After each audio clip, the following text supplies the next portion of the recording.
आकाशवाणी जयपुर अजमेर से प्रस्तुत हैं प्रादेशिक समाचार।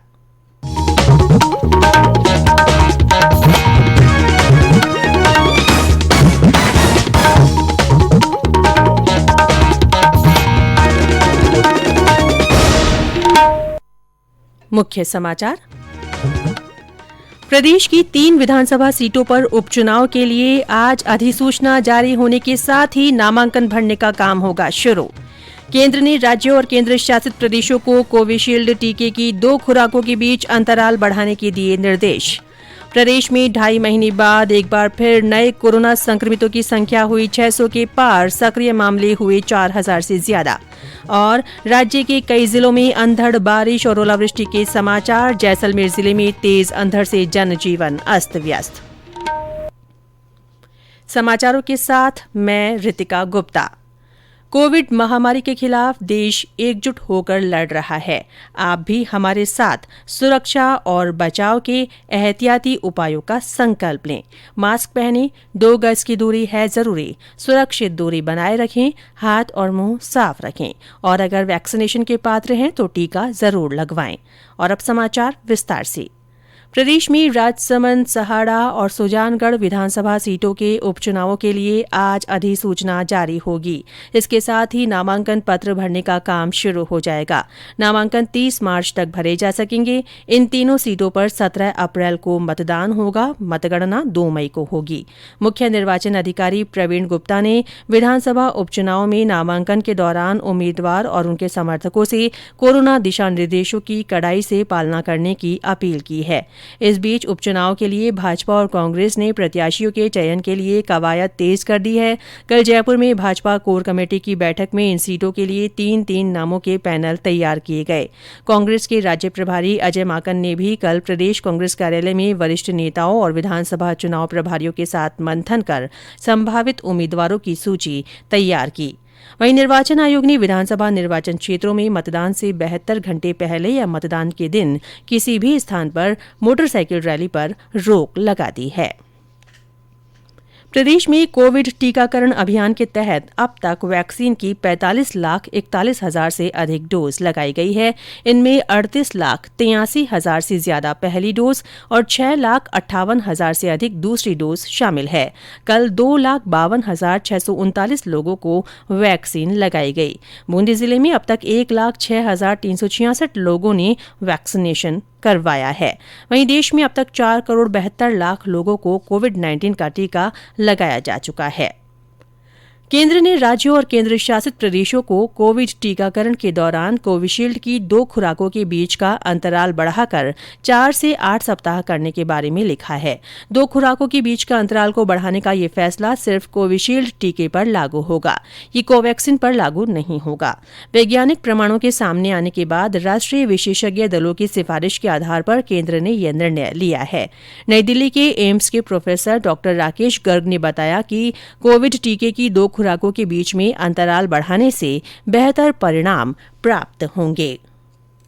4 से 8 वीक का जो अभी चेंज किया गया, जो कि पहले 4 से 6 वीक था, तो उसमें जो चेंज किया है वो अभी हमारे पास प्रेजेंट डेटा के हिसाब से है। तो उसमें जो एंटीबॉडी रिस्पांस है, जो हम बोलते हैं कि वैक्सीन का असर आ गया, जिसको आप साइंटिफिक लैंग्वेज में बोले कि बॉडी के अंदर एंटीबॉडी रिस्पांस अच्छे बन गए, एंटीबॉडीज बन गए हैं, तो वो तकरीबन 4 से 8 हफ्ते के बीच में अगर ये सेकेंड डोज दिया जाए तो उसके रिजल्ट बेहतर पाए गए और इसके हिसाब से इसको चेंज किया गया।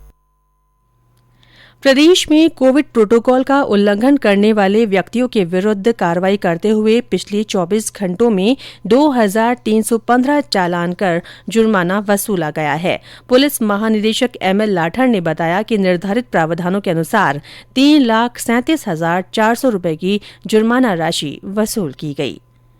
केंद्र सरकार की ओर से कोरोना के प्रति जागरूकता लाने के लिए जन आंदोलन चलाया जा रहा है। इसी के तहत आकाशवाणी जयपुर के समाचार बुलेटिनों में विशेष श्रृंखला जनता का संदेश जनता के नाम प्रसारित की जा रही है।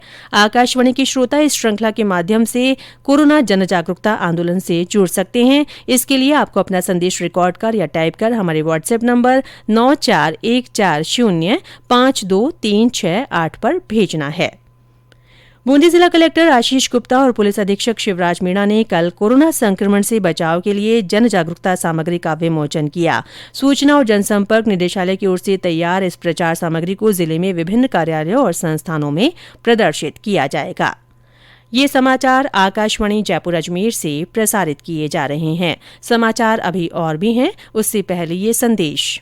चलो मिलकर एक शुरुआत करें, चलो एक फैसला आज करें, मास्क नहीं तो टोकेंगे, कोरोना को रोकेंगे, चलो एक इरादा करते हैं, चलो कुछ वादा करते हैं, मास्क नहीं तो टोकेंगे, कोरोना को रोकेंगे। प्रादेशिक समाचारों में फिर से आपका स्वागत है। प्रदेश में करीब 2.5 महीने बाद एक बार फिर कोरोना संक्रमण के नए मामले 600 के पार पहुंच गए हैं। सक्रिय मामलों की संख्या 4000 को पार कर गई है। कल संक्रमण के 602 नए मामले सामने आए। सर्वाधिक 148 मामले जयपुर जिले में मिले।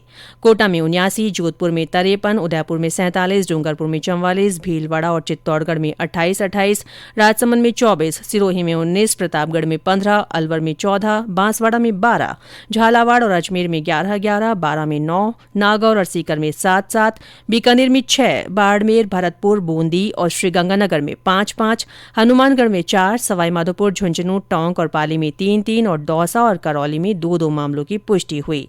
4 जिलों चूरू, धौलपुर, जैसलमेर और जालौर में संक्रमण का कोई नया मामला नहीं मिला। हालांकि कल 176 और मरीज ठीक भी हुए हैं। राज्य में कल इस बीमारी से 5 लोगों की मृत्यु हुई है। हमारे भरतपुर संवाददाता ने बताया कि जिले में कोरोना संक्रमण के बढ़ते मामलों को लेकर प्रशासन ने सतर्कता और ज्यादा बढ़ा दी है।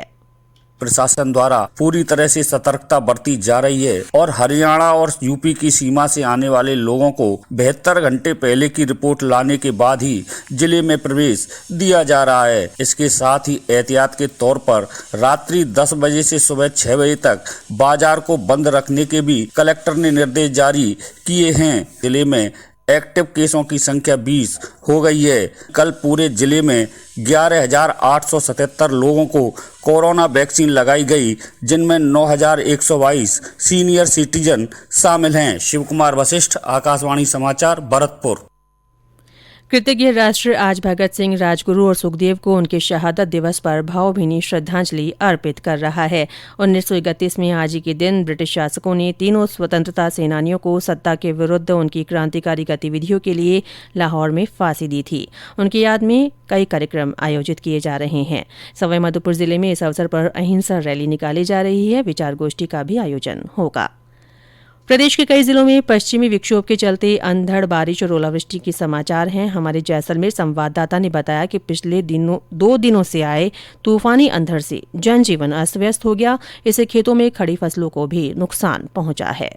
60 से 70 किलोमीटर की रफ्तार से रात्रि में अचानक आए इस तूफान ने जिले के ग्रामीण क्षेत्रों में खड़ी फसलों को 80% नुकसान पहुंचाया है। वहीं 3000 से ज्यादा पेड़ उखड़ गए। तेज रफ्तार के चलते विभिन्न क्षेत्रों में 300 से अधिक विद्युत पोल गिरने व 1 दर्जन से ज्यादा ट्रांसफार्मर में आग लगने से अधिकांश गांवों में अंधेरा छा गया। अल्पसंख्यक मामलात मंत्री व पोखरण विधायक सालेह मोहम्मद ने इस तूफान से जिले में किसानों को हुए फसली नुकसान के लिए मुख्यमंत्री से मुआवजा दिलाने की मांग की है। राज्य सरकार ने भी जिला कलेक्टर को इस तूफान से हुए नुकसान का सर्वे करवाने के निर्देश जारी किए हैं। ओमजी विश्वा, आकाशवाणी समाचार, जैसलमेर।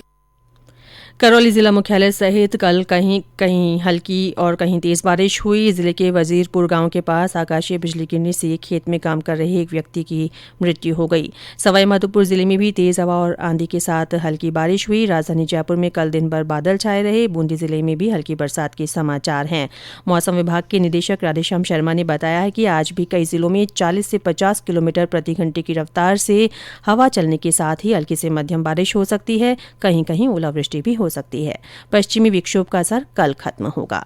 और अंत में मुख्य समाचार एक बार फिर। प्रदेश की 3 विधानसभा सीटों पर उपचुनाव के लिए आज अधिसूचना जारी होने के साथ ही नामांकन भरने का काम शुरू हो जाएगा। केंद्र ने राज्यों और केंद्र शासित प्रदेशों को कोविशील्ड टीके की 2 खुराकों के बीच अंतराल बढ़ाने के निर्देश दिए हैं।